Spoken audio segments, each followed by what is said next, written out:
कुछ पल तक वैसा ही चेहरा बनाए एल्डर ली एकदम अटक से गए थे। जैसे ही होश आया उसने धीरे धीरे गर्दन मोड़कर आंख फड़काते हुए एग्जीक्यूटिव काओ की तरफ देखा। छोटे काओ, तुझे यकीन है कि वो एक स्पाई है? शायद तेरी भैंस की टांग दिमाग घुटनों में रखता है क्या? एल्डर ली ने उसकी जबरदस्त पिटाई कर दी और गालियां बकते हुए बोला, सारे देवताओं की कसम, तू मुझे भी मरवाना चाहता है क्या? कौन सा स्पाई इतना ताकतवर होता है जो 50 जेनेसिस एक्सपर्ट्स को ग्रीन अर्थ से मिटा दे? वो तो कम से कम पीक जेनेसिस स्टेज की होगी, और तू बिना उसकी ताकत जाने ही मेरे पास आ गया। अब देख, तू तो गया ही, अब मुझे भी तेरे साथ साथ भुगतना पड़ेगा इतने लोगों को खोकर। एल्डरली दांत पीसते हुए बोल रहा था और एग्जीक्यूटिव काओ दुबक कर खामोश बैठा, मन ही मन खुद को बेगुनाह बता रहा था। पाए तो मैंने नहीं खोजा, क्रियान फैन ने बताया था। उसने कहा था कि सोल हार्मनी स्टेज के दर्जनों कल्टीवेटर्स ने उसे भगा दिया था। अब हालात और भी खराब हो चुके थे। पहले सोल हार्मनी एक्सपर्ट्स की 50 की संख्या खत्म हुई, अब जेनेसिस स्टेज वाले 50 और चले गए। इतना बड़ा मिसमैनेजमेंट हो गया था कि अब इसे ढकना नामुमकिन था। अब तो बस किसी बड़े की मदद लेनी पड़ेगी। एग्जीक्यूटिव काओ गर्दन झुकाए बैठा रहा। एक एग्जीक्यूटिव होते हुए भी उसकी कोई औकात नहीं थी ऐसे डिजास्टर से निपटने की। बस बुत बना बैठा एल्डर की झाड़ सुनता रहा। एल्डर ली अंदर ही अंदर जल रहा था, कमरे में इधर उधर पैर पटकते घूम रहा था। बीच बीच में एग्जीक्यूटिव चाओ को घूर लेता, पर अभी भड़कने का वक्त नहीं था। उसे कोई रास्ता चाहिए था जिससे ये सारी हानि जरूरी लगे, ऐसा नहीं लगे कि लोगों को यूं ही मरने भेज दिया गया। काफी देर तक माथापच्ची करने के बाद एल्डर ली ने गहरी सांस ली और बाहर निकल पड़ा। मेरे साथ चल। एग्जीक्यूटिव सीईओ एकदम चुपचाप उसके पीछे पीछे निकल पड़ा, जैसे कोई डरा हुआ पिल्ला। एक कमरे में जहां तरह तरह की मेडिसिन की खुशबू से हवा भरी थी, एक सफेद बालों वाले दमदार चेहरे और चौड़ी आंखों वाले बूढ़े ने हैरान होकर पूछा, तुम जो कह रहे हो वो सच है? इतने लोग मारे गए तो वो लड़की तो वाकई में जबरदस्त होगी। हाँ वेनरेबल माँ, वो कोई मामूली स्पाई नहीं हो सकती। एल्डर ली उसकी बगल में झुक गया और चालाकी से बोला, वो नॉर्दर्न लैंड में जरूर कोई खास मिशन लेकर आई होगी। हमने नुकसान तो झेला है, लेकिन अगर हम उसे पकड़ लें तो ये हमारा सबसे बड़ा अचीवमेंट होगा। न सिर्फ हमारे सेक्ट लीडर बल्कि बाकी 4 सेक्ट्स और यहां तक कि अलायंस के दूसरे लैंड्स तक में हमारा नाम होगा। वेनरेबल माँ, आप हमारे सेक्ट के 10 हाई वेनरेबल्स में से एक हैं, और अगर आप ये काम कर लें तो आप सीधे टॉप 3 पर पहुंच जाएंगे। वेनरेबल माँ चुप था, पर एग्जीक्यूटिव काओ पर दबाव महसूस हो रहा था, सो वो भी बोल पड़ा, हाँ, एल्डर ली बिल्कुल सही कह रहे हैं। ऐसा मौका बार बार नहीं आता। अगर हम देर करेंगे तो और लोग इसका फायदा उठा लेंगे। कृपया जल्दी कोई फैसला लीजिए वेनरेबल माँ। बात तो सही है, पर डर यही है कि अगर वो सच में पीक पर हो तो उसे संभालना आसान नहीं होगा। वेनरेबल माँ ने चिंता जताई। एल्डर ली ने और उकसाया, भाग्य हमेशा बहादुरों का साथ देता है वेनरेबल माँ। वो बस एक पीक जेनेसिस एक्सपर्ट है। आपके लिए तो उसे बांध कर लाना कोई बड़ी बात नहीं।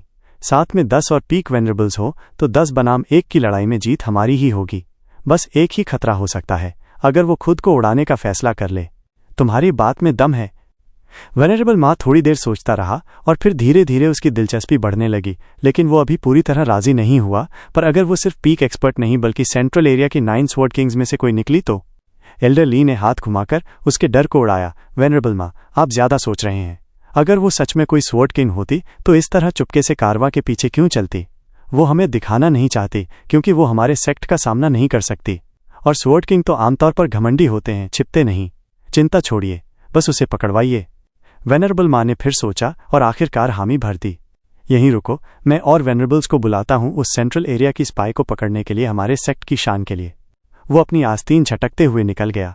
दोनों ने झुककर बोला, कांग्रेचुलेशंस वेनरेबल माँ, टॉप 3 वेनरेबल बनने के लिए। वेनरेबल माँ चला गया और ये दोनों ठंडी सांस छोड़कर बोले, सारा क्रेडिट फिर किसी और को दे दिया। हाँ, एग्जीक्यूटिव काओ धीरे से बुदबुदाया। एल्डर ली का चेहरा उतर गया और उसने फिर एक झापड़ रसीद कर दिया। हाँ, तेरी माँ का बेवकूफ, चलो एंट्रेंस पर वेनरेबल माँ को बधाई देने खड़े हों। पर एल्डर लाए बधाई देना। अब ज्यादा मत बोल। इतना सब होने के बाद भी तुझे कुछ चाहिए? अपना केक और उसी में से टुकड़ा भी। शुक्र मना अगर कोई टुकड़ा ही मिल जाए, कम से कम इंटेल हमने दी थी। एल्डर ली की भौहें चढ़ गईं। उसने तिरस्कार से घूरते हुए कहा, अगर ये भी नहीं कर पाए तो समझ लो टुकड़ा भी नहीं मिलेगा। वो बूढ़ा सब चट कर जाएगा। तुझे शायद फर्क नहीं पड़ता, लेकिन मुझे पड़ता है। हाफ। एल्डर ली आस्तीन झटकते हुए चला गया। एग्जीक्यूटिव सियाओ को थोड़ा वक्त लगा, फिर वो भी चौंक कर उसके पीछे भागा। इतनी बड़ी मछली है तो कुछ टुकड़े तो जरूर बचेंगे। हा। ये दोनों क्रेडिट लूटने वाले बूढ़े ठंडी हवा और बर्फ की मार सहते हुए सेक्ट के एंट्रेंस पर खड़े रहे, बस इतने बड़े ऑपरेशन के बाद थोड़ा बहुत रिवॉर्ड पाने की आस में। मगर जिंदगी हमेशा उम्मीदों के मुताबिक नहीं चलती।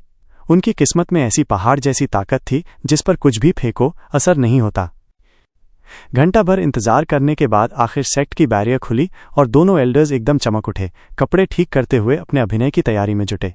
पर सामने जो आया वो वही वेनरेबल माँ था, चेहरा उतरा हुआ, कपड़े फटे हुए, थका और डर से पसीने पसीने। वेनरेबल माँ, आप? एल्डर ली ने उम्मीद से पूछा, क्या आप उसे पकड़ लाए? वेनरेबल माँ ने बिना कुछ कहे दोनों को 2 जोरदार थप्पड़ मारे जिससे वो गिर पड़े। फिर गालियां देते हुए बोला, तुम लोग मुंह दिखाने की भी हिम्मत रखते हो? धिक्कार है तुम पर और तुम्हारी सारी औलाद पर। अपने ही लोग जब डुबोने पर उतर आएं तो क्या दुश्मन की जरूरत है? मेरे पास बिना पूरी जानकारी के चले आए हो? अभी के अभी गला घोंट दूं तुम्हारा। ओह वेनरेबल माँ, मतलब आप भी हार? एल्डर ली चौंक कर बोला। पर उसकी बात पूरी भी नहीं हुई थी कि सनसी सेक्ट की बैरियर अचानक मरोड़ खाकर फट गई और वहां खड़ी थी एक नाजुक लेकिन ठंडी आंखों वाली औरत। उसकी सुंदरता क्रोध के आवरण में ढकी हुई थी। वेनरेबल माँ बिना एक पल गवाए भाग खड़ा हुआ। इस औरत से तो वो कुछ लेना देना नहीं चाहता था। हुश!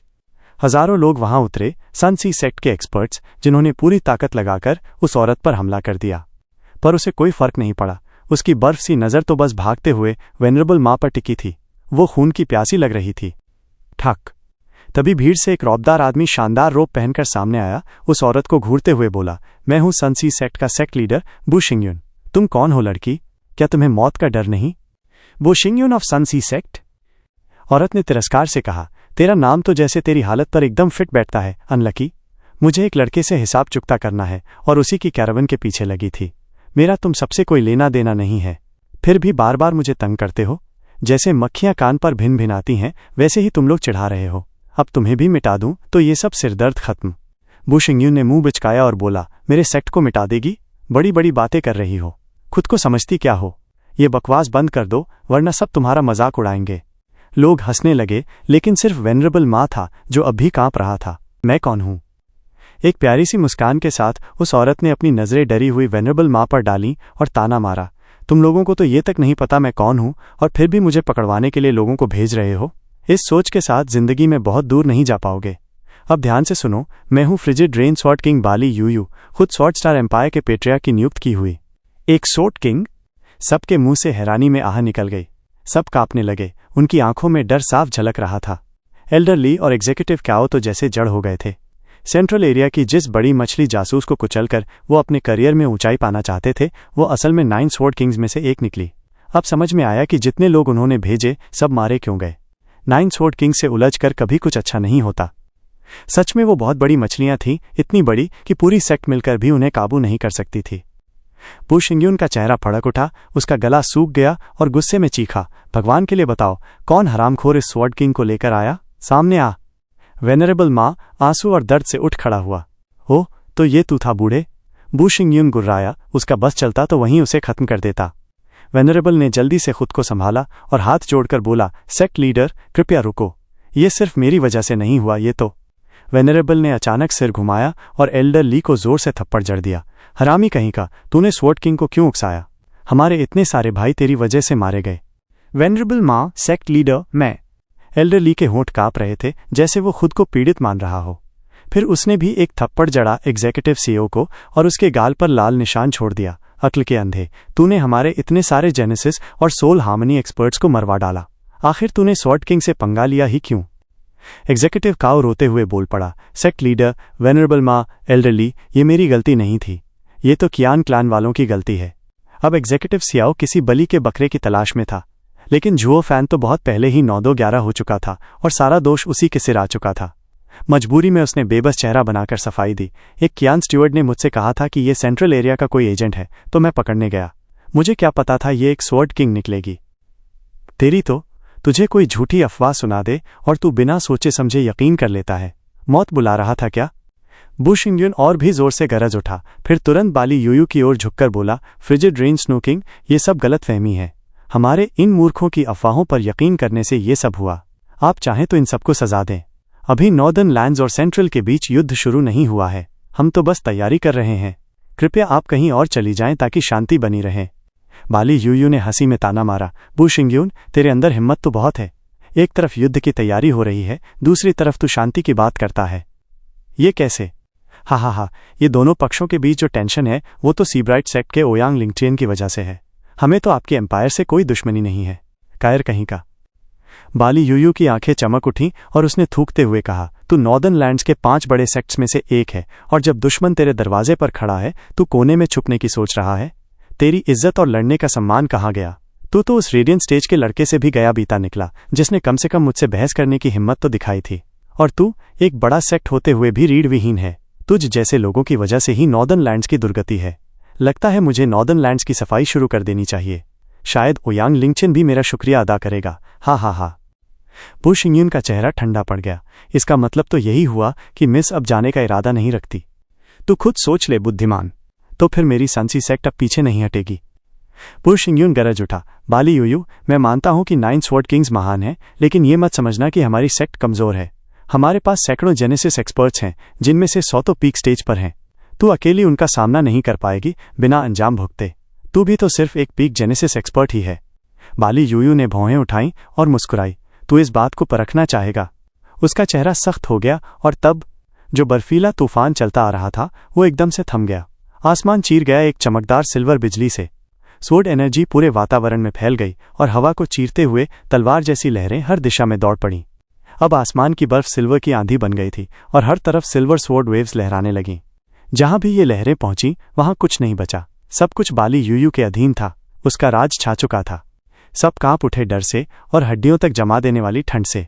संसी सेक्ट की हजारों की फौज उसके सामने चींटी से ज्यादा नहीं थी। वो जब चाहे उन्हें मसल दे। बु शिंगयून दहाड़ा और अपनी पूरी ताकत उससे टकराने के लिए झोंक दी। बाकी जेनेसिस एक्सपर्ट्स भी उसके साथ थे, सब मरने को तैयार। आसमान सिल्वर वेव से भर गया और जमीन युआन क्यूई से। जो टकराव हुआ उसने सब कुछ हिलाकर रख दिया। पूरा नज़ारा जैसे नरक बन गया। जुओ फैन की गाड़ी बर्फ में दौड़ती जा रही थी, पर ऊपर का दृश्य देखकर सब दंग रह गए। आसमान की हवा भी जैसे मुड़ रही हो। जुओ फैन जो आमतौर पर खिड़की से नहीं देखता, आज वो भी उस शक्ति को देखकर सन्न रह गया। जेनेसिस स्टेज के कल्टिवेटर इस दुनिया की ताकत को काबू कर सकते हैं। इस स्तर की लड़ाई में सब कुछ इस बात पर निर्भर करता है कि कौन उस शक्ति को अपने पक्ष में मोड़ सकता है, और यहां सिर्फ बाली यूयू के पास ही ये नियंत्रण है। संसी सेक्ट तो जैसे दम भी नहीं ले पा रही। 9 स्वॉर्ड किंग सच में उतने ही ताकतवर हैं जितना लोग कहते हैं। बाकी सबने भी गंभीरता से सिर हिलाया। द 9 स्वॉर्ड किंग्स अकेले ही पूरी सेक्ट तबाह कर सकते हैं। उनकी हैरानी ज्यादा देर नहीं रही, क्योंकि जिस स्पिरिचुअल बीस्ट से गाड़ी खींच रही थी उसने अचानक जोर से दहाड़ मारी और एकदम से रुक गया। इतना अचानक कि अंदर बैठे लोग गिरते गिरते बचे। जब सब थमे, एक गार्ड खिड़की से झांक कर बोला, सर वहां आ गया। हा हा हा। जुओ फैन मुस्कुराया, जैसे इसे पहले से पता था। गाड़ी के सामने अब 10 लोग खड़े थे, जिनमें सबसे आगे एक 3 मीटर लंबा बूढ़ा आदमी था। बाकी सब उसके पीछे सम्मान में झुके खड़े थे। एक गार्ड ने माथा सिकोड़ते हुए कहा, ये लोग कौन हैं? ये चाहते क्या हैं? जिनका हम इंतजार कर रहे थे।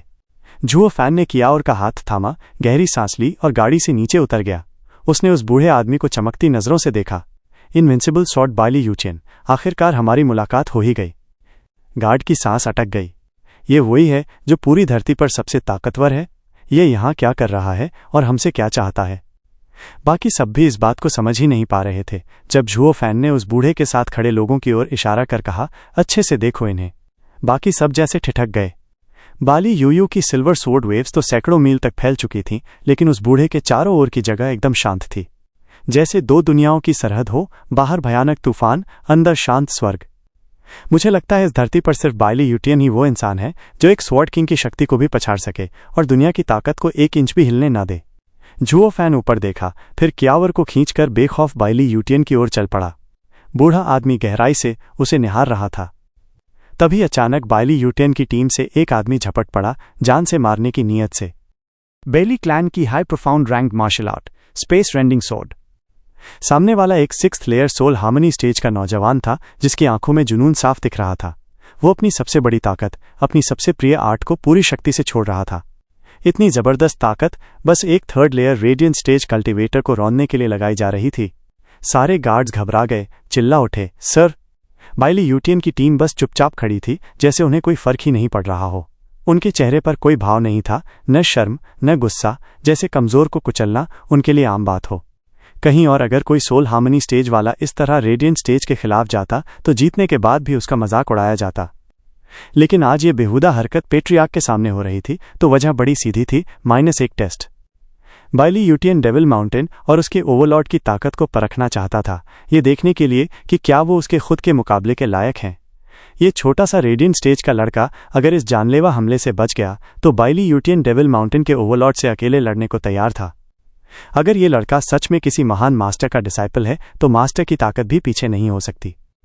लेकिन अगर जुओ फैन इसी में खत्म हो गया तो मतलब साफ था डेविल माउंटेन का ओवरलॉर्ड बस एक हवा में उड़ती अफवाह है, या फिर जुओ फैन किसी धोखेबाज डिसाइपल से ज्यादा कुछ नहीं। उसे जो मिला वही उसका हक था, बाइली यूटियन जैसे इंसान को बेवकूफ़ बनाने की हिम्मत दिखाने का अंजाम। इसलिए बाइली क्लैन बस उस जूनियर के हमले को होते हुए चुपचाप देखता रहा। जुओ फैन को भी शुरू से सब समझ आ गया था। वो हल्की सी मुस्कान लिए कियाओ रग के साथ ऐसे टहल रहा था जैसे बर्फीले मौसम में सैर पर निकला हो। जैसे ही आदमी और तलवार एक हो गए और आसमान में गड़गड़ाती बिजली गूंज उठी, सामने वाला दिव्य तलवार की शक्ति से जुओ फैन के पास आया और उसकी उंगलियां उसके सिर की ओर झपट पड़ीं। पर जुओ फैन बस मुस्कुरा रहा था। बाइली यूटियन का चेहरा थोड़ा हिला, निराशा झलकने लगी। तो डेविल माउंटेन की सारी ताकत बस इतनी ही है, उसका डिसाइपल तो बस एक आम कल्टिवेटर निकला। वुश! क्राउन प्रिंस की जबरदस्त सोर्ड आर्ट के सामने जुओ फैन तो हिला तक नहीं, लेकिन किसी और ने जरूर कदम बढ़ाया। डेविल माउंटेन की low profound rank martial art thunder phoenix claw. एक तीखी आवाज सबके कानों में गूंजी और जब क्राउन प्रिंस की तलवार जुओ फैन के सिर को छूने ही वाली थी, एक पर्पल थंडर क्लॉ अचानक से आ गई। उसने उसके हाथ को पकड़ लिया और थोड़ी सी करवट लेते ही सारी शक्ति खाली हवा में चली गई। अटैकर हवा में 3 बार लौटा और फिर धूल उड़ाते हुए जमीन से टकराया। सिर्फ गार्ड्स ही नहीं, खुद बाइली यूटियन भी इस अचानक पलटे हालात पर हैरान रह गया। क्राउन प्रिंस जमीन पर औंधे मुंह गिरा था और वो छोटी सी बच्ची जिसे जुओ फैन पहले गोदी में लिए था अब उसके ऊपर खड़ी थी। उसकी नन्ही सी हथेली उस प्रिंस की रीढ़ की हड्डी को कसकर पकड़े हुए थी, जिसमें से हल्की पर्पल बिजली निकल रही थी और उसे पूरी तरह से जकड़े हुए थी। वो न तो हिल सकता था, न ही अपनी सोल छोड़ सकता था। सभी के चेहरे पर अविश्वास था, यहां तक कि इनविंसिबल स्वॉर्ड और स्वॉर्ड किंग्स भी सन्न रह गए। ये छोटी लड़की अभी पूरी ताकत में नहीं थी, लेकिन फिर भी 7 साल की उम्र में बाइली क्लैन के कोर डिसाइपल को यूं काबू में ले लेना एकदम पागलपन था। साधारण तौर पर तो इतनी उम्र की बच्ची को तो अभी ठीक से दूध भी नहीं छुड़ाया जाता, लेकिन बाइली क्लैन में इस उम्र तक तो कम से कम बोन टेम्परिंग स्टेज तक पहुंचना जरूरी होता। और यहां तो वो लड़की सोल हार्मनी एक्सपर्ट को भी ऐसे संभाल रही थी जैसे बच्चों का खेल हो। अगर इसे डिवाइन ना कहा जाए तो फिर और क्या? तो क्या डेविल माउंटेन में सारे ऐसे ही राक्षस हैं? तो हमारी बाइली क्लैन तो कब की दुनिया में पहला स्थान खो चुकी। हम तो डेविल माउंटेन के डिसाइपल्स के आगे कीड़े हैं, कीड़े। बाइली यूटियन की आंखें सिकुड़ गईं। हजारों सालों में पहली बार उसके मन में चिंता की लकीर आई। क्या मैं सच में इस ग्रीन अर्थ पर इनविंसिबल हूं? क्राउन प्रिंस की चीख गूंज उठी जब क्यावर की पर्पल बिजली उसकी हड्डियों को जलाने लगी। वो जितना सह सकता था सहता रहा, चाहता था कि पेट्रियार्क उसे कमजोर न समझे, उसकी नज़र में क्लैन की इज्जत बनी रहे। लेकिन पर्पल लाइटनिंग की इंटेंसिटी ही कुछ और थी। ऊपर से बाइली क्लैन की सनरिंग सोर्ड की आर्ट जो पर्पल लाइटनिंग से पूरी तरह टकराती थी, वो दर्द असहनीय हो चला। कुछ ही पलों में वो ऐसे चिल्लाने लगा जैसे कोई आत्मा जल रही हो। बाइली क्लैंसमैन का चेहरा बिगड़ा, जैसे कुछ करना चाह रहे हों, लेकिन पेट्रियार्क के आदेश बिना कोई हिला तक नहीं। क्यावर खिलखिलाई और उसके सिर पर हल्की सी चपत मारी। ये तो बस एक झलक है मेरी ताकत की। ये तुम्हारी उस गुस्ताखी के लिए है जो तुमने मेरे डैड को छूने की कोशिश करके की थी। ही। क्यावर की क्लॉ अब अपनी 1/3 ताकत पर थी और प्रिंस और तेज चीखने लगा। क्यावर! जुओ फैन ने एक नज़र डाली। छोड़ दो उसे। क्यावर रुकी, सिर झुकाया। ठीक है डैड। वो वापस उसके पास चली आई और पीछे रह गया प्रिंस, जो अब भी दर्द से कराह रहा था। उठने की कोशिश की मगर फिर लड़खड़ाकर गिर पड़ा। क्यावर ने हंसी छुपाते हुए मुंह ढक लिया और बाइली यूतिया का चेहरा अब गुस्से से स्याह पड़ चुका था। उसने बाइली यूले को इशारा किया कि उस नाकाम लड़के को खींच लाओ, इससे पहले कि और जलील हो जाए। अब बाइली यूटियन की नज़र सीधे जुओ फैन पर थी। उसने हाथ जोड़ते हुए कहा, मैंने डेविल माउंटेन की नामी ताकत के बारे में बहुत सुना था, लेकिन अब जब खुद अपनी आंखों से देखा तो कह सकता हूं ये कल्पना से परे है। 7 साल की बच्ची तक इतनी ताकत रखती है। जुओ फैन मुस्कुराया। स्वॉर्ड पेट्रियार्क बहुत तारीफ कर रहे हैं। बाइली क्लैन की स्वॉर्ड आर्ट ने तो मेरी नज़रों में उसकी इज्जत और बढ़ा दी। इतनी धार वाली आर्ट तो मैंने मॉर्टल डोमेन में कभी देखी नहीं। दरअसल ये तो इसी बच्ची का कमाल था कि मेरा सिर अब तक सलामत है। जुओ फैन ने क्यावर की ओर देखा। क्यावर, तुम फिर भी थोड़ी धीरे थी।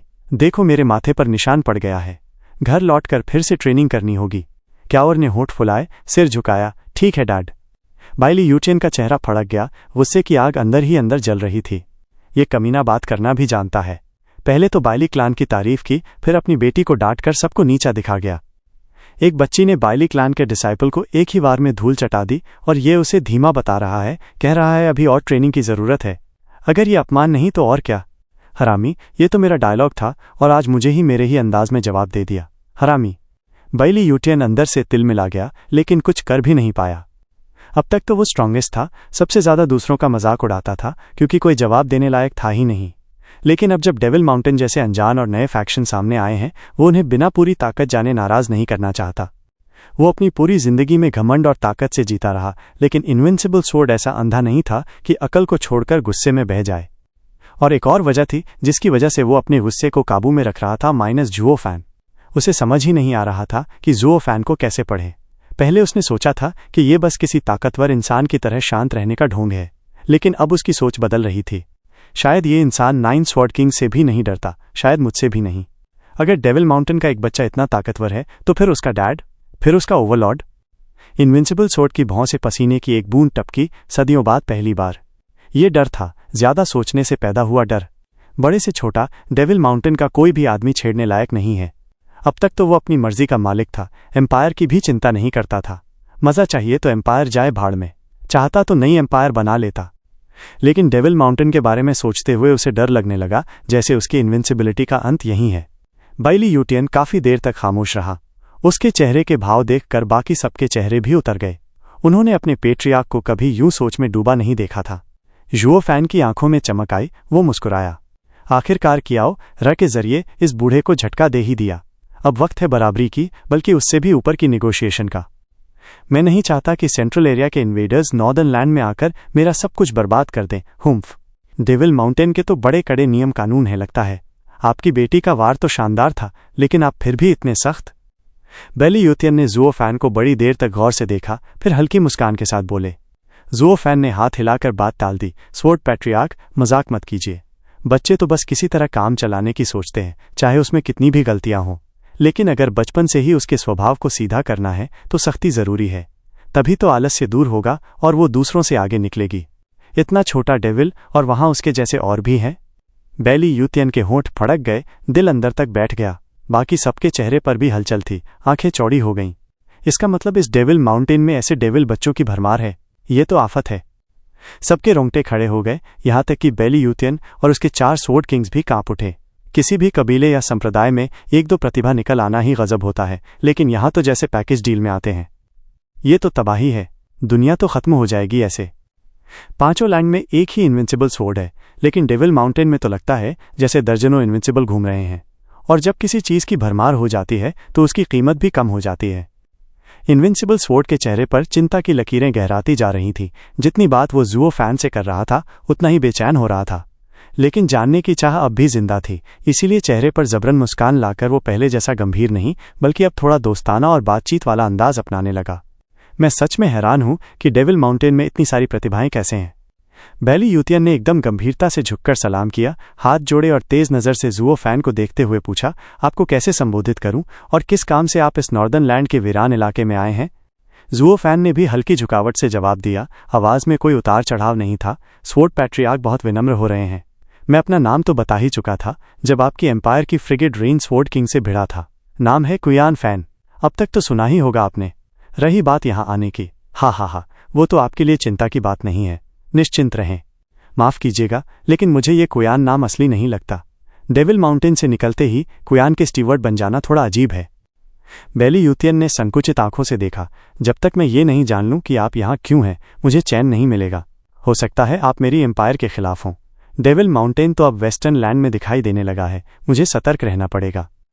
बाइली यूटियन ने फिर से दोनों हाथ जोड़कर सलाम किया, लेकिन इस बार उसमें नर्म विनम्रता के साथ साथ एक ठंडी चेतावनी भी छिपी थी। आपसे निवेदन है कि मेरी चिंता दूर करें ताकि हमारे बीच कोई टकराव न हो।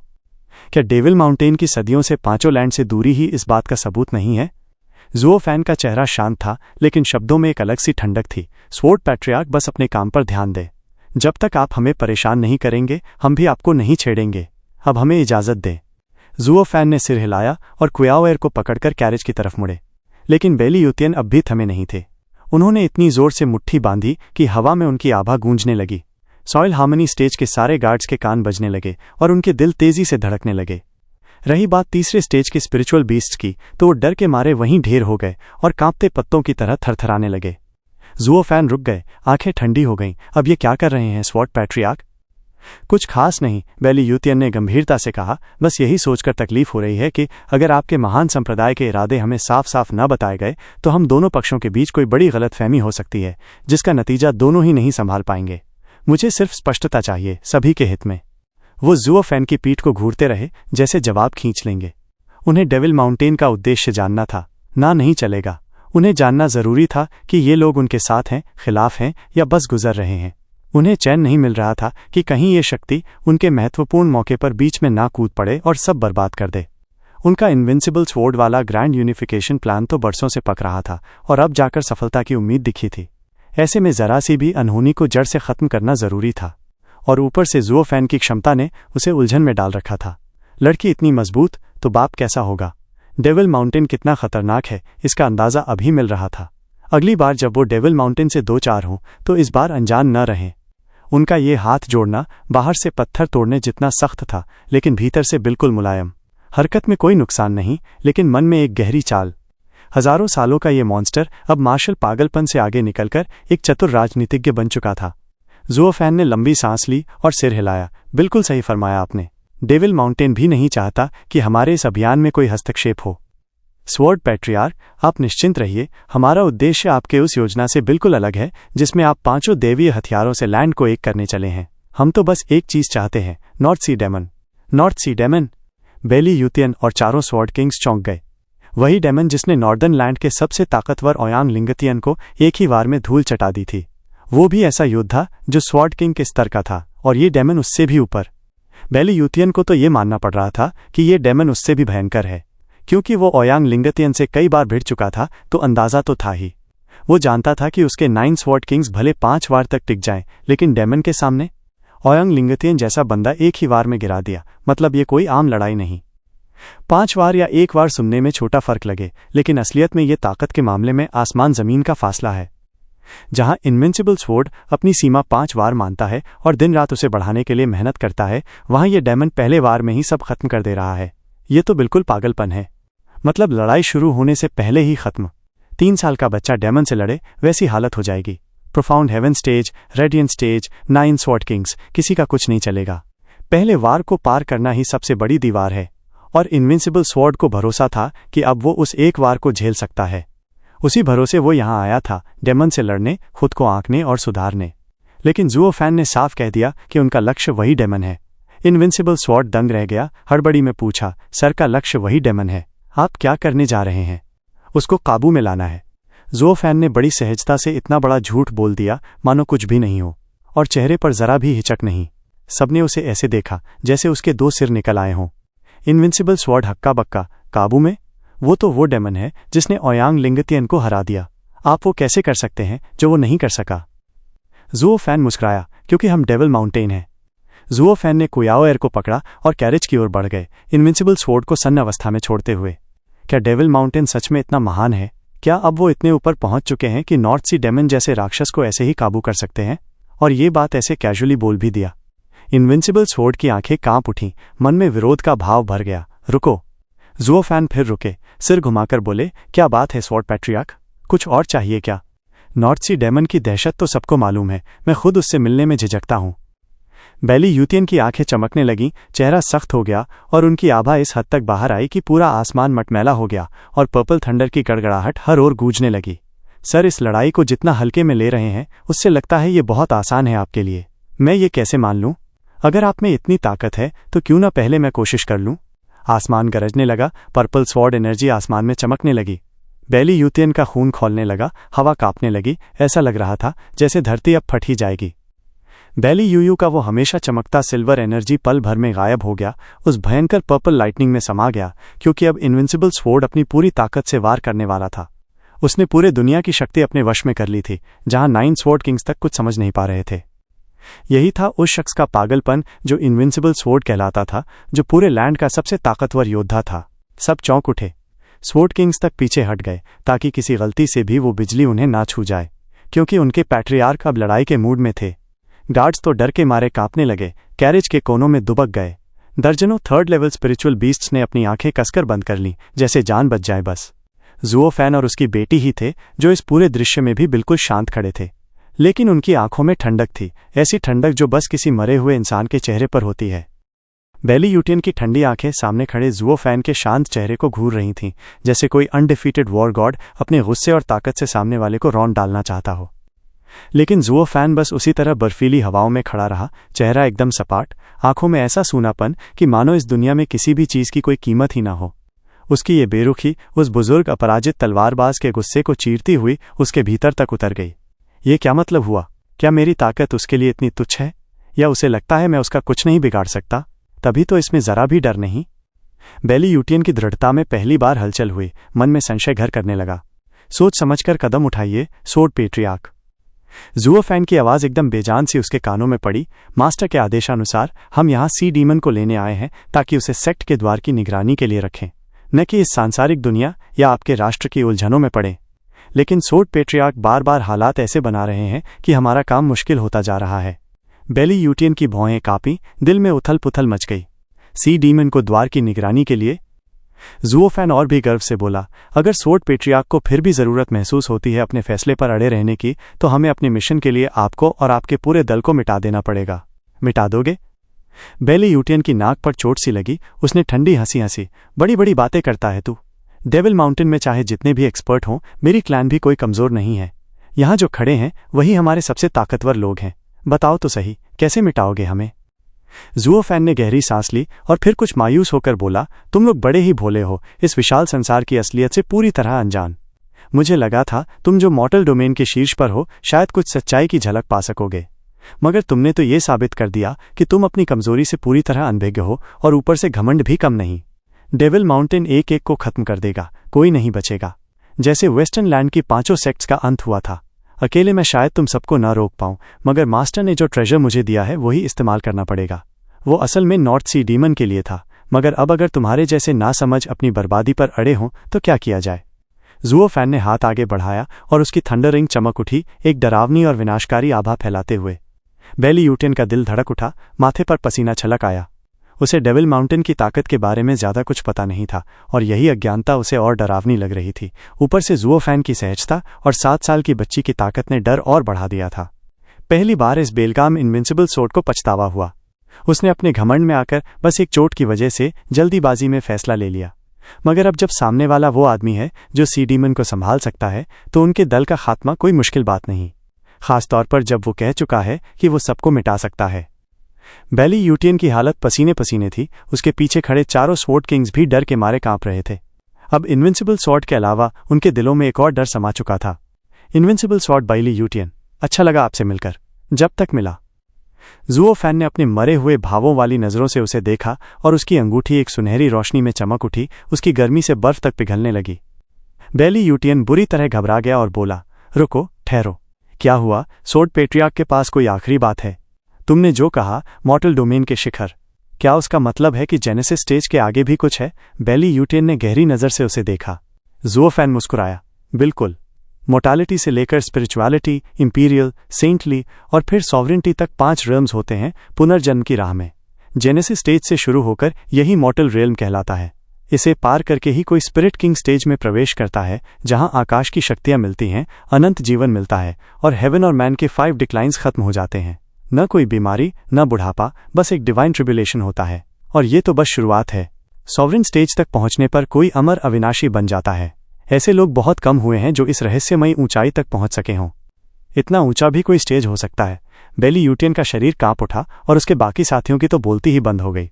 ज़ुओ फैन हल्के से हंसा, और कुछ पूछना है स्वॉर्ड पेट्रियार्क? तो चलिए फिर। रुको। बेली यूटियन ने फिर हाथ उठाए। उसका दिल जो सालों से शांत था अब जोर जोर से धड़कने लगा, आंखों में चमक लौट आई। डेविल माउंटेन क्या है? क्या वहां ऐसे लोग हैं जो मॉर्टल डोमेन से ऊपर जा चुके हैं? ज़ुओ फैन ने सिर हिलाया, ये एक रहस्य है, नहीं बता सकता, मगर अब जब तुम मरने वाले हो फर्क भी नहीं पड़ेगा। ज़ुओ फैन ने ताना मारा। बेली यूटियन कुछ पल रुका, फिर अपनी आभा समेट ली और सिर हिलाया। लगता है स्वॉर्ड पेट्रियार्क अब जीना चाहता है ताकि खुद ही इसका उत्तर पा सके। ज़ुओ फैन ने हाथ नीचे किया और अंगूठी की रोशनी भी बुझ गई। एक सलाह दूं, जब भी इस तरह की बातें जानने निकलो तो बहुत संभल कर चलना। कुछ चीजें छेड़ना नहीं चाहिए। जैसे सी डीमन को बांधने के लिए ऐसी शक्ति चाहिए जो मॉर्टल डोमेन के बाहर की हो। तुम उससे दूर ही रहना बेहतर होगा। बेलीयूटियन ने गहरी सांस ली और झुककर बोला, धन्यवाद सर, आपकी सलाह जरूर मानूंगा। मैं तो सिर्फ हेवन सीलिंग स्वॉर्ड के लिए आया था, डीमन से मेरा कोई लेना देना नहीं। जिस दिन तलवार की राह में इतना निपुण हो जाऊं कि मॉर्टल डोमेन को पार कर सकूं, उस दिन डेविल माउंटेन आने का सौभाग्य चाहूंगा। क्या मैं आपके ओवरलॉर्ड से मिल पाऊंगा? ये तो किस्मत तय करेगी। ज़ुओ फैन मुस्कुराया। डेविल माउंटेन के डिसाइपल दुनिया में घूमते हैं, अनुभव बटोरते हैं, फिर लौटकर मास्टर की विरासत संभालते हैं। अगर अगली बार कोई डिसाइपल मिला तो शायद तुम सेक्ट की झलक पा सकोगे। बेलीयूटियन ने निराश होकर सिर झुकाया और हाथ जोड़ दिए।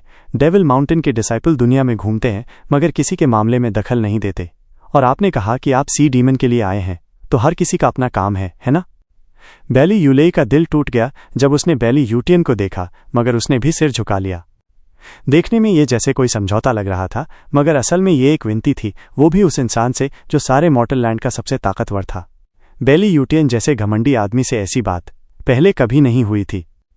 मगर अब डेविल माउंटेन की ताकत देखकर और ये जानकर कि वहां के लोग मॉर्टल रेल्म से ऊपर जा चुके हैं, बेलीयूटियन को खुद ही कदम पीछे लेना पड़ा। बिल्कुल। ज़ुओ फैन एक कान से दूसरे कान तक मुस्कुरा दिया। डेविल माउंटेन के डिसाइपल जब भी मॉर्टल वर्ल्ड में आते हैं एकदम गुप्त रहते हैं, किसी के काम में दखल नहीं देते। नॉर्दर्न लैंड इतनी कड़ी निगरानी में है, हम भी नहीं चाहते कि कोई हमारा ध्यान खींचे। डेविल माउंटेन एक हिडन सेक्ट है और हम यही चाहते हैं कि वो छिपी ही रहे। जब तक आप हमें नहीं छेड़ते, हम भी किसी को परेशान नहीं करेंगे। बेलीयूटियन ने चैन की सांस ली। अब जाकर उसका दिल शांत हुआ। सोड पेट्रियार्क, क्या अब मैं जा सकता हूं? जी हाँ, बिल्कुल। ज़ुओ फैन मुस्कुराया। उसे जो चाहिए था वो पा चुका था। बेलीयूटियन ने झुककर सम्मान दिखाया। बाकी सब तो जैसे हक्के बक्के रह गए। कब से उनका पेट्रियार्क किसी के सामने इतना विनम्र हो गया? अचानक एक सफ़ेद परछाई हवा में चमकी। फ्रिजिड रेन स्वॉर्ड किंग बालीयूयू। वो जो कुछ हुआ उससे अनजान थी। उसने ठंडी हंसी में ज़ुओ फैन को धमकाया। सड़े हुए कीड़े, तुझे क्या लगता है वो बेकार सनसी सेक्ट तुझे बचा लेगी? अपने ख्वाबों में। अब मैं तुझे और तेरे लोगों को हमेशा के लिए मिटा दूंगी। रुक जा। उसने पीछे मुड़कर देखा। किसने चिल्लाया? और देखा, खुद पेट्रियार्क खड़ा है।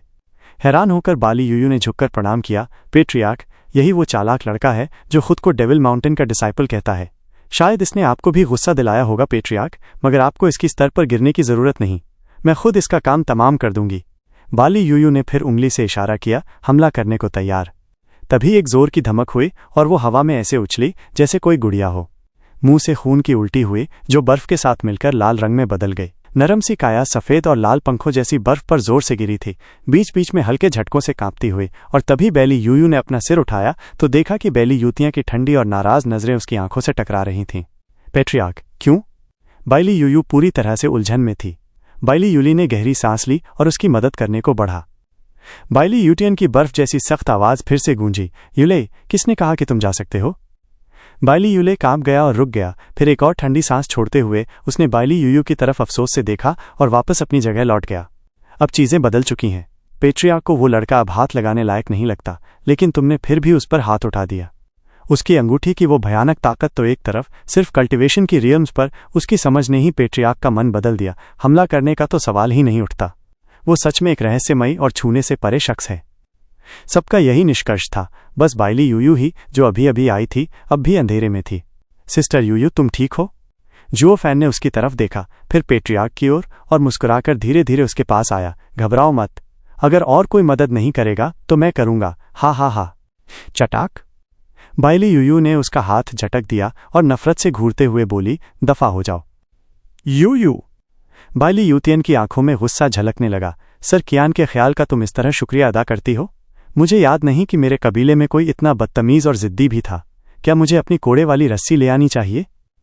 बेलीयूटियन ने ज़ुओ फैन की ओर हाथ जोड़कर कहा, सर, यह हमेशा से ऐसी ही रही है, जिद्दी और अक्खड़। कृपया इसे नज़रअंदाज करें। कोई बात नहीं। अगर 9 स्वॉर्ड किंग्स में जरा भी अभिमान नहीं होगा तो वो राजा किस बात के हुए? हा हा हा। ज़ुओ फैन ने ठहाका लगाया और हाथ जोड़कर बोला, स्वॉर्ड पेट्रियार्क, अब जब हम समझौते पर पहुंच ही चुके हैं तो अब मैं चलता हूं।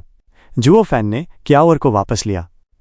बेलीयूटियन की आंखों में कुछ सोचते हुए चमक आई, फिर जोर से बोला, सर, अगर मैंने यूयू के इस बदतमीज व्यवहार की भरपाई नहीं की तो मुझे बड़ा अफसोस रहेगा। क्यों न ऐसा करें कि यूयू आपके साथ चले, आपकी यात्रा में आपकी मदद करती रहे। इससे उसकी सारी गलतियां भी सुधर जाएंगी। आपको क्या लगता है? उसके साथ जाना है? पेट्रियार्क। बाइली यूयू चीख उठी और जुओ फैन व बाइली यूटियन को बारी बारी से देखा। उसकी आंखों में दया की भीख थी। बाइली यूले स्तब्ध रह गया। पेट्रियार्क आखिर चाह क्या रहा है? जुओ फैन ने कदम बढ़ाया ही था कि रुक गया। फिर पीछे मुड़कर बाइली यूटियन की तरफ चमकती आंखों और मुस्कान के साथ देखा।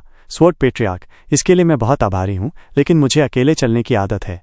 अचानक से किसी यात्रा साथी का होना थोड़ा अजीब लगेगा, और ऊपर से एक महान स्वॉर्ड किंग को मेरे साथ बतौर साथी लेना, वो तो और भी अजीब होगा। सर, मेरी सद्भावना को नकारिए मत। बाइली यूटियन ने हाथ हिलाकर गंभीरता से कहा। स्वॉर्ड किंग यूयू इतनी ताकतवर है कि सर को किसी तरह की परेशानी नहीं होगी। अगर कुछ हो भी गया तो सर निश्चिंत रहिए, वो देख लेगी। मेरे पास ऐसे स्वॉर्ड किंग्स नहीं होते जो खुद को भी संभाल न सके। और रही बात ओहदे की, हा, मेरी नज़रों में सर कहीं ज्यादा ऊंचे हैं। कृपया मेरी दिल से निकली बात को ठुकराइए मत। जुओ फैन कुछ सोचते हुए बोला, ये ठीक नहीं लगता। सर, अगर आपने मना किया तो आप मुझे नीचा दिखा रहे हैं। बाइली यूटियन ने बनावटी गुस्से में कहा, हमने तय किया था कि एक दूसरे के रास्ते में नहीं आएंगे, लेकिन अब अगर आप मना करते हैं तो ये मेरी बेइज्जती होगी, और मैं ये भी मान लूंगा कि आप मुझे चुनौती दे रहे हैं। मैं वादा नहीं करता कि तब भी तटस्थ रह पाऊं। मुझे तो वैसे भी कभी कभी बेपरवाह होने की आदत है, चाहे सामने 5 डिवाइन स्वॉर्ड्स ही क्यों न हो। और अगर मैं बेपरवाह हुआ तो सर क्या उतने ही शांत रह पाएंगे? आपके सम्मानित मास्टर का क्या कहना होगा तब? जुओ फैन ने उसे गहरी नज़रों से देखा और सिर हिला दिया। स्वॉर्ड पेट्रियार्क मदद देने में इतने जिद्दी हैं कि क्या अब मुझे मजबूरी में मानना पड़ेगा, या फिर आप किसी भी कीमत पर मेरे दुश्मन बनने को तैयार हैं? यही तो मेरा मतलब है, इनविंसिबल स्वॉर्ड ने सीधा जवाब दिया। जुओ फैन ने हामी भरी, ठीक है, मान लिया। चलो भाइयों, निकलो। और तुम फ्रिजिड रेन स्वॉर्ड किंग, चलो, अंदर आ रही हो या बाहर से पीछा करोगी? सबके सब एकदम थम गए। बाइली यूयू ने अपने पेट्रियार्क की ओर अचरज से देखा। ये मैं कहाँ फंस गई? बाइली यूले ने भौहें सिकोड़ी, लेकिन वो तो फिर भी शांत रहे। असली डर उन सैनिकों के चेहरों पर दिख रहा था जो फ्रिजिड रेन स्वॉर्ड किंग को जैसे अपने गले पर तलवार समझ रहे थे। उन्हें उसकी मौजूदगी से ठंडी लहरें महसूस हो रही थीं। जुओ फैन पहले अंदर चढ़ गया, उसके पीछे गार्ड्स दौड़ पड़े। बाइली यूटियन ने बाइली यूयू की ओर घूरते हुए कहा, वहां खड़ी क्या कर रही हो? सर कियान के साथ जाओ। उनके हर एक शब्द का पालन करना है तुम्हें, समझी? वरना मुझसे नजरें मिलाने की भी जरूरत नहीं। बाइली यूयू का चेहरा बिगड़ गया। ये क्या हो गया? पहले तो पीछा कर रही थी, अब उसके साथ चलना पड़ रहा है। लेकिन पेट्रियार्क का हुक्म था, झुकना ही पड़ा। अपने अंदर का सारा गुस्सा, नफरत और न जाने क्या क्या दबाकर उसने हाथ जोड़कर झुकते हुए कहा, हाँ पेट्रियार्क, मैं आदेश मानती हूँ। बाइली यूयू भी रथ में चढ़ गई और वो आत्मिक जीवों से खिंचने वाले रथ बर्फीले तूफान में और गहराई में बढ़ चले। बाइली यूटियन के पास आकर बोला, पेट्रियार्क, आपने यूयू को उसके साथ भेजने का जिद क्यों किया? आप चाह क्या रहे हैं? पेट्रियार्क डेविल माउंटेन की असली ताकत जानना चाहता है, क्योंकि अगला पड़ाव शायद वही होगा। एक तरफ से क्राउन प्रिंस मुस्कुराकर बोला। बाइली यूटियन ने सिर हिलाया और गहरी सांस ली। क्राउन प्रिंस की नज़र बड़ी पैनी है जो मेरी मंशा समझ गया। मैंने अपनी यात्रा में एक सेक्ट बनाया, महान एक्सपर्ट्स इकट्ठा किए, एक साम्राज्य खड़ा किया। जो भी एक ताकतवर इंसान करता है, सब किया है। 5 लैंड अब एक होने को हैं, तो मेरा एकमात्र प्रतिद्वंद्वी है स्वर्ग, जिससे डाओ की असल परीक्षा होती है। लेकिन वो राह बहुत कठिन है। मुझे कभी लगा ही नहीं था कि अब एक नया लक्ष्य सामने आएगा, एक छिपा हुआ सेक्ट, डेविल माउंटेन। दुनिया में अभी 5 स्टेज और बाकी हैं। जितना सोचता हूं उतना पछतावा होता है कि अब तक मैंने ढील दे रखी थी। इसी वजह से यूयू को उसके साथ भेजा, ताकि उनकी ताकत का अंदाजा लगा सकूं, चुनौती देने के लिए नहीं। मुझे जानना है कि हमारे बीच की दूरी कितनी है, और जब मैं एक बार फिर चोटी पर पहुंचूंगा तब मैं डेविल माउंटेन जाऊंगा और ओवरलॉर्ड 9 सेरेनिटीज से शानदार युद्ध करूंगा। मैं बनूंगा असली इनविंसिबल स्वॉर्ड। बाइली यूटियन की आंखों में एक जंगली चमक थी, उसकी मुट्ठियां सफेद पड़ चुकी थीं। चारों रथ बर्फीले तूफान में धीरे धीरे आगे बढ़ते गए। दर्जनों थर्ड लेयर आत्मिक जीव हर कदम पर भाप छोड़ते हुए चल रहे थे। उनके शरीर पर बर्फ जमती जा रही थी, जो उनके चलने में रुकावट पैदा कर रही थी। बाहर का मौसम जितना ठंडा और मुर्दा था, एक रथ के भीतर उतनी ही बहार थी। गार्ड्स एक दूसरे की ओर देख रहे थे, न बोलते, न सांस लेते, जैसे सांस भी तेज हो जाए तो खतरा हो। बाइली यूयू ने उन्हें घूर कर देखा, एक ठंडी हंसी के साथ। कियान क्लान को खबर भेजो, एक और टोकन बनवाएं, जिससे मिस यूयू के लिए एक असली पहचान मिल सके। जुओ फैन ने उनकी ओर देखा। वो कांप उठे और बोले, सर, आप सच में? हाँ, वो हमारे साथ ही जा रही है। अगले कुछ सेक्ट्स में तो वो बच जाए शायद, लेकिन जब हम नॉर्थ सी के किनारे पहुंचेंगे तब सी ब्राइट सेक्ट में घुसना जरूरी होगा। बाइली यूयू की ओर एक नज़र डालते हुए जुओ फैन बाकी सबकी ओर मुड़ा। अगर वो वैसे ही अंदर घुसी तो टुकड़े टुकड़े हो जाएगी।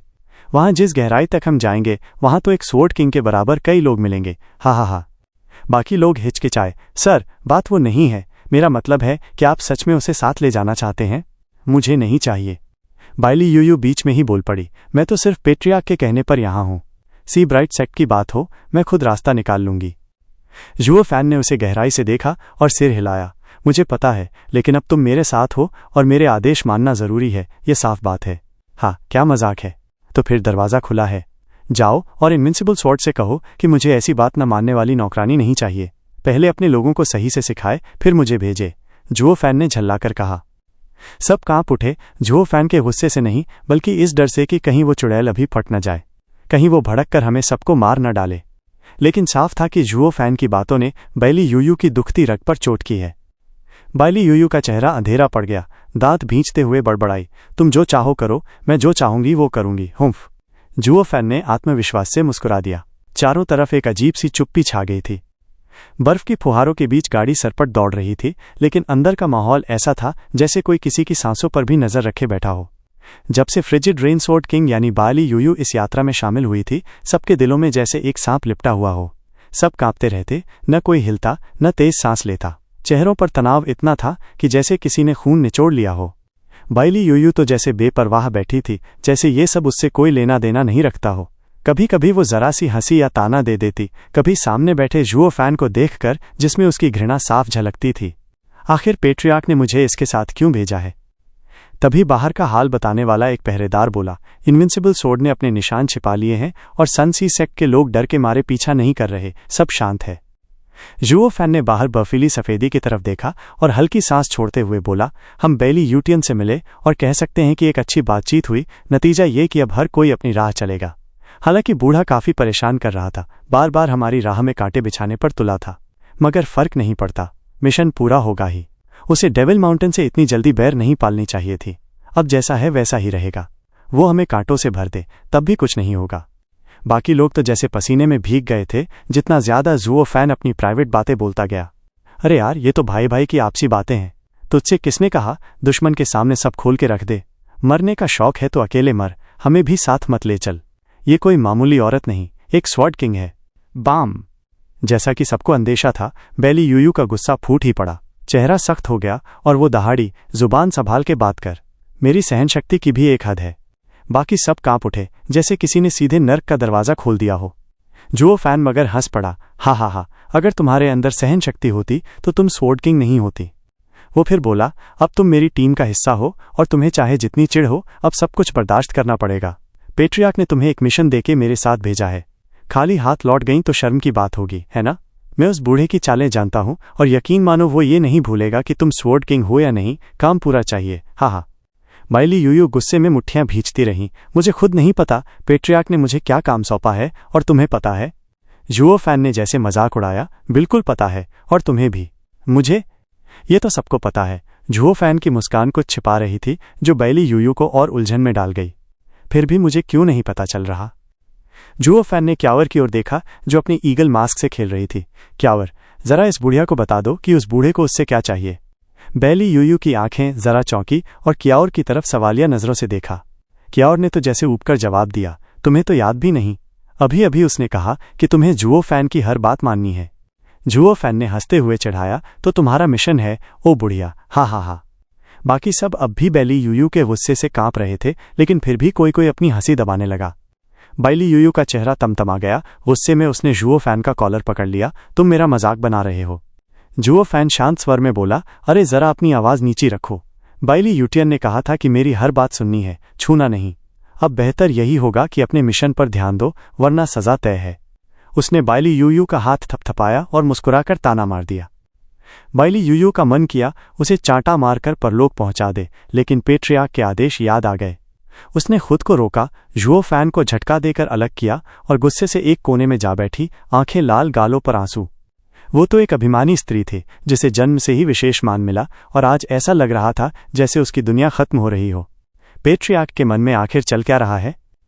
जुओ फैन ने बाकी लोगों की तरफ देखा और बोला, फ्रिजिड रेनसोर्ड किंग के अपने उसूल हैं, वो हमें परेशान नहीं करेगी। हम अपने हिसाब से चर्चा कर सकते हैं। हमारा मकसद सेंट्रल एरिया से अलग है, इसलिए हमें कोई फर्क नहीं पड़ेगा। सैनिकों ने जुओ फैन की तरफ देखा, फिर बाइली यूयू की नम आंखों की तरफ और सिर हिलाने लगे।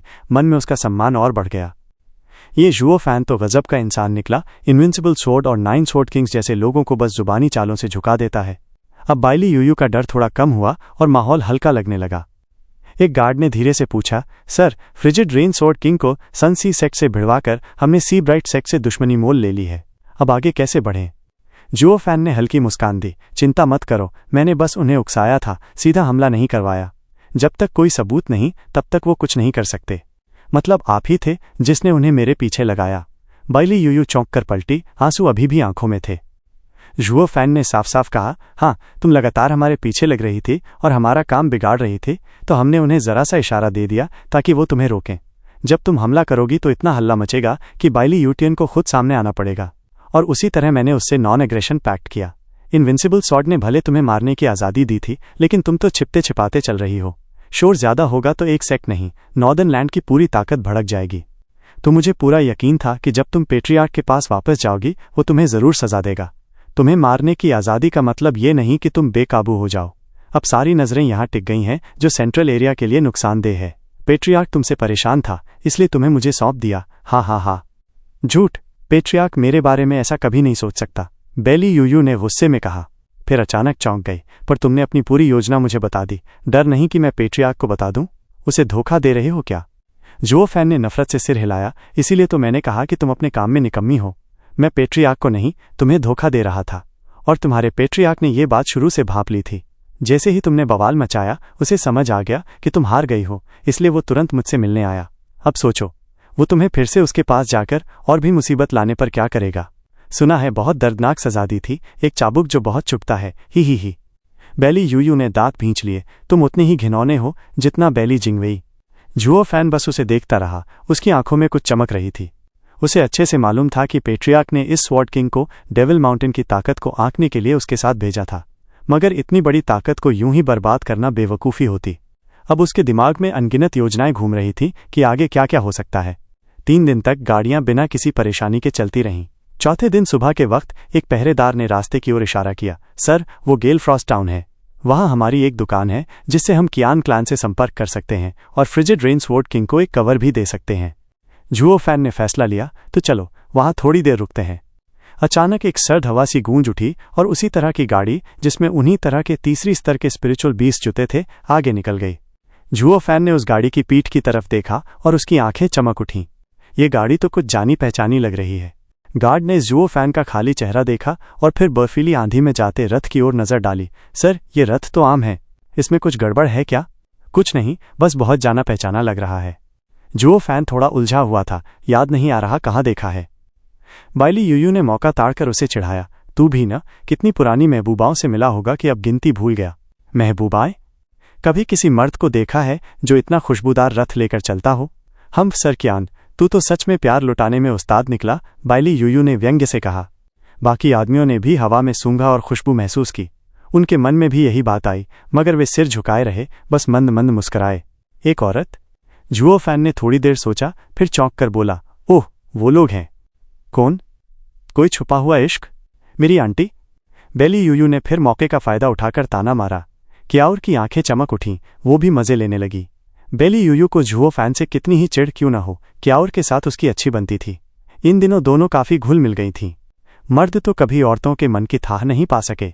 दोनों लड़कियां पल में गहरी दोस्त बन गईं और अब बाइली यूयू क्याउर को बहकाकर मिलकर जुओ फैन पर शरारतें करती रहती।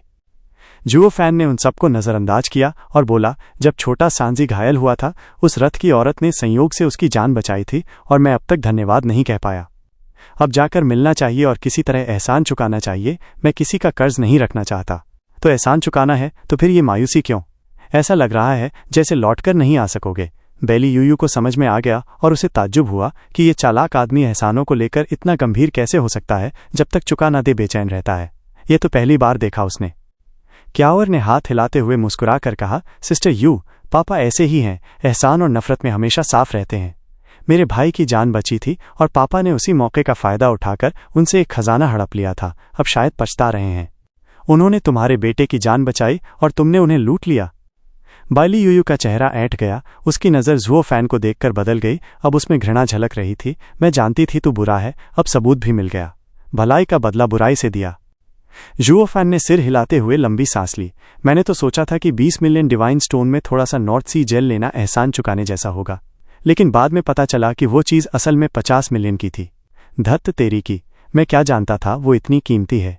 अब तो ऐसा लगता है जैसे ज़बरदस्ती छीन लिया हो, इसीलिए गिल्टी फील हो रहा है। फ्रिजिड रेनसवॉर्ड किंग ने सिर टेढ़ा करके मुस्कुराते हुए आंखें घुमाई। मैं समझती थी कि तू बड़ा धूर्त है, पर अब लग रहा है तू बस एक भोला गधा है। नॉर्थ सी जेल को कोई सेक्रेड स्टोन से तोलता है क्या? मैं क्या जानता था। जुओ फैन ने आंखें घुमाई और चालक से बोला, जल्दी उस रथ के पीछे लगो, मगर चौंकाना मत, नहीं तो बात बिगड़ जाएगी। आदमी ने सिर हिलाया और रथ तेज कर दिया। बैली यूयू ने भौहें उठाकर मुस्कुराते हुए उसे देखा। तू तो वाकई एहसान मानने में पूरा जी जान लगा देता है, चालाक आदमी। यहाँ तक कि चिंता कर रहा है कि कहीं डर न जाए। अब समझ नहीं आता कि तू अच्छा है या पूरा शैतान। डेविल माउंटेन तो वैसे भी डरावनी जगह है, पर वहाँ शैतान पलते हैं या संत? जुओ फैन ने समझ लिया कि वो डेविल माउंटेन के बारे में जानकारी निकालने की कोशिश कर रही है, तो मुस्कुराकर बात को गोल कर दिया। बैली यूयू का चेहरा गिर गया और उसने गुस्से में बुदबुदाया। क्याउर ने उसका हाथ पकड़ लिया और हंसते हुए बोली, सिस्टर यू, ऐसा मुंह क्यों बना रखा है? तुम तो मुस्कुराओ तो बहुत प्यारी लगती हो। हाँ, छोटी क्याउर सही कह रही है। फ्रिजिड रेनसवॉर्ड किंग की मुस्कान तो एकदम वसंत की नर्म बारिश जैसी लगती है। हाँ हाँ, एक रक्षक ने छेड़ा। जुओ फैन की मेहनत और जुबान के जादू ने आखिरकार बाइली यूयू की तीखी तबीयत को थोड़ा शांत कर दिया था। अब कोई उससे डरता नहीं था। शर्म से लाल हुई बाइली यूयू ने गुस्से से उसे घूरा। अगर दोबारा बोला ना तो देख लेना क्या हाल करूंगी। वो आदमी कांप गया और सिर झटकने लगा, पर जब बैली यूयू ने बाकी लोगों की आंखों में देखा तो उसे अजीब सा महसूस हुआ और चेहरा और लाल हो गया। फिर क्याउर की खिलखिलाती मुस्कान देखकर उसका दिल भी हल्का हो गया और उसके चेहरे पर भी हंसी आ गई। वो तो थी 9 स्वॉर्ड किंग्स में से एक, फ्रिजिड रेनसवॉर्ड किंग। कभी किसी ने उसकी मुस्कान को वसंत की बारिश जैसा नहीं कहा था। उत्तर की सदियों पुरानी बर्फ और ठंड अब सूरज की गर्म किरणों से पिघलने लगी है। वसंत आ गया है। जुओ फैन ने भी अपनी बात कही, बाइली यूयू की ओर देखते हुए, और फिर बाहर की बर्फीली दुनिया की ओर, और गहरी सांस ली। उसे लग रहा था कि जैसे दुनिया बदल रही है, वैसे ही दिल भी अंदर से कुछ बदल रहा है। यह एहसास उसे बड़ा स्वाभाविक और शांतिपूर्ण लग रहा था। रथ बर्फ में से चलता हुआ उस रथ के पीछे चल रहा था। फिर उन्हें दूर से एक शहर दिखा जो बर्फ में दबा हुआ लग रहा था। उसके सामने एक 10 मीटर ऊंचा पत्थर का बोर्ड खड़ा था जिस पर बर्फ जमी थी, मगर लिखा साफ था, गेलफ्रॉस्ट टाउन। सारे रथ रुक गए और चालक बोला, सर, आगे वाला रथ भी गेलफ्रॉस्ट टाउन में रुका है। अगर हम भी पीछे जाएंगे तो पकड़े जाएंगे। अब क्या करें? तुम लोग फ्रिजिड रेनसवॉर्ड किंग का टोकन लेकर जाओ, मैं खुद उस रथ को खोजूंगा। हम लोग शहर के बाहर मिलेंगे, जुओ फैन ने कहा और बाइली यूयू की तरफ हाथ बढ़ाया। अपना जेट स्लिप दो जिसमें तुम्हारी ऑरा सिग्नेचर है, ताकि वो लोग अपना काम कर सकें। बाइली यूयू ने मुंह फुलाया, इसकी क्या जरूरत है? क्या यही बात मिस यूयू स्वॉर्ड पेट्रियार्क से भी कहेंगी? ठीक है, ले। बाइली यूयू ने झल्लाकर जाट स्लिप फेंक दी। हालांकि अभी भी नाराजगी थी, पर पहले जैसी जानलेवा नजरों में अब थोड़ी नरमी आ चुकी थी। इन कुछ दिनों की बातचीत ने काफी कुछ सहज कर दिया था। जुओ फैन ने टोकन एक रक्षक को दिया और फिर क्याउर को लेकर उतरा। मिस यूयू, तुम हमारे साथ चलोगी या उनके साथ? हम लोग बाहर मिल ही जाएंगे। मैं क्याउर के साथ जाऊंगी, हम्फ। बैली यूयू ने नाक चढ़ाते हुए रथ से छलांग मारी और क्याउर का हाथ पकड़कर आगे निकल गई। पीछे वाले सब ने सिर हिलाया। बाकी रथ भी रुक गए और जुओ फैन उनके पीछे चल पड़ा। अब जबकि वो बाहर उजाले और बर्फीले मैदान में थे, बैली यूयू का सूजा हुआ गाल साफ दिखाई दे रहा था। जुओ फैन दौड़ता हुआ आया। मिस यूयू, हमें मिले 1 हफ्ता हो गया, पर तुम्हारा चेहरा अब तक ठीक क्यों नहीं हुआ? जब तक पेट्रियार्क आज्ञा न दे ये ऐसे ही रहेगा। बाइली यूयू जिद्दी थी। जुओ फैन ने लंबी सांस ली। पर अब तुम मेरे साथ हो। लोग क्या सोचेंगे तुम्हें देखकर? क्या गलत समझेंगे?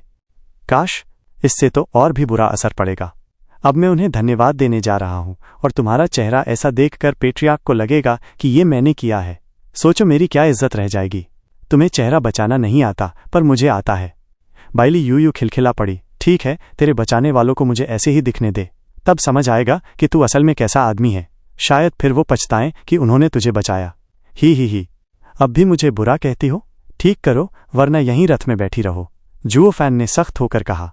बैली यूयू ने जीभ निकालकर बच्चियों जैसी शरारत की। नहीं करूंगी। तेरे सामने ही तेरी इज्जत मिट्टी में मिलाऊंगी, ताकि तुझे एहसान चुकाने का मौका ही ना मिले। अब क्या करेगा?